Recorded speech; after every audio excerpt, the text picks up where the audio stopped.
Kosonsoy tumani 5-sonli umumiy o'rta ta'lim maktabi boshlang'ich sinf rus tili fani o'qituvchisi Dilnora Husayinova dars jarayonida zamonaviy metodlardan samarali foydalanadi.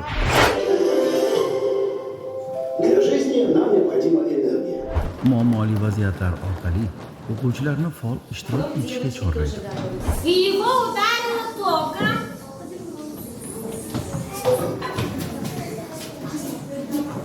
Men bularni iloji boricha o'yinlar bilan o'zlarini qatnashtirib, tasavvur qildirib, har bitta darsini shunaqa qilib dars o'taman.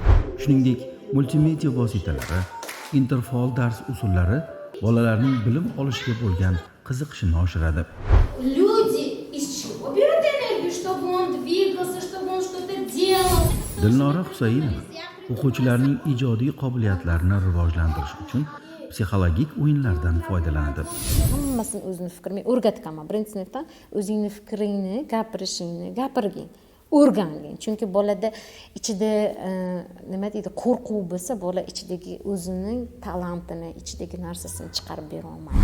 U bolalarning mustaqil fikrlashini qo'llab-quvvatlab, ularga o'z qobiliyatlarini namoyon etish imkoniyatini yaratadi.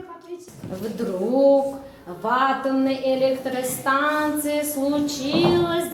Shuningdek, ota-onalar bilan doimiy hamkorlik qilib, bolalarning ta'limga bo'lgan munosabatini yaxshilashga hissa qo'shadi. O'qituvchi ota-onalar bilan birgalikda ish qilmasa, boladan rezultat olish qiyin bo'ladi. Boshlang'ich sinf o'qituvchilari kelajak avlod tarbiyasida muhim o'rin tutadi. Dilnora Husayinova yosh avlodni vatanparvarlik ruhida tarbiyalashga katta ahamiyat berib, ularga milliy qadriyatlar va ma'rifatni singdirishga harakat qiladi.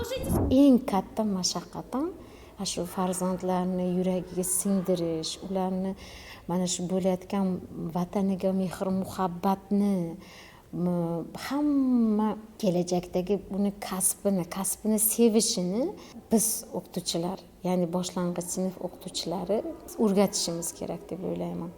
Uning fikriga ko'ra, boshlang'ich ta'lim kelajakda o'quvchining shaxs sifatida shakllanishiga asos bo'ladi. Ну, что нужно делать в нашем доме, чтобы стать великим человеком? Правильный вопрос, самый нужный вопрос, ребята. Pedagog o'z mehnatini sidqidildan bajarib, Kosonsoy tumanidagi 5-sonli umumiy o'rta ta'lim maktabida samarali faoliyat olib bormoqda. Pedagog eng oliy kasblarni ichidagi oliy kasb deb tushunib yetaman. Chunki pedagogika orqali boshqa kasb hunarlar, kasb egalari kelib chiqadi. Shuning uchun men buni xato qilmaganligimni, imенно pedagogikani tanlaganimdan faxrlanaman. U mustaqil davlatlar hamdo'stligi miqyosida tashkil etilgan xalqaro ilmiy konferensiyada ishtirok etib, fidoyi xizmatlari uchun ko'krak nishoni bilan taqdirlangan.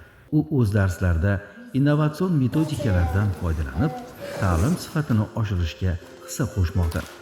Ребята, мы с вами сегодня проработаем наш новый метод. Это я придумала сама, вы в курсе, да? Да. Сегодня Абдумуталипов Фирдас вам первым покажет, что нужно сделать. Boshlang'ich ta'lim kelajak avlodning poydevori. O'qituvchining fidoyi mehnati, zamonaviy usullardan foydalanishi va bolalarning qobiliyatini yuzaga chiqarishga bo'lgan intilishi jamiyat taraqqiyotining muhim omilidir.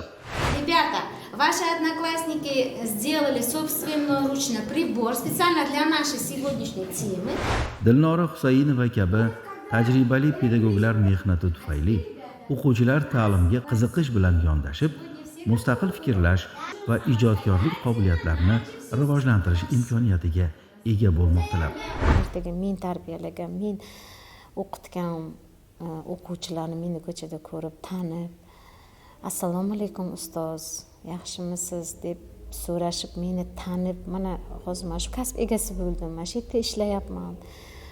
Siz tufayli shu narsalarga erishdim, mana siz menga gapirdingiz, siz aytdingiz degan gaplarini eshitishni o'zi baxt deb o'ylayman. Pedagog nafaqat bilim beradi, balki bolalarning kelajakda yuksak salohiyatli shaxs bo'lib shakllanishiga ham hissa qo'shadi. Shu bois ta'lim tizimida ularning o'rni beqiyosdir.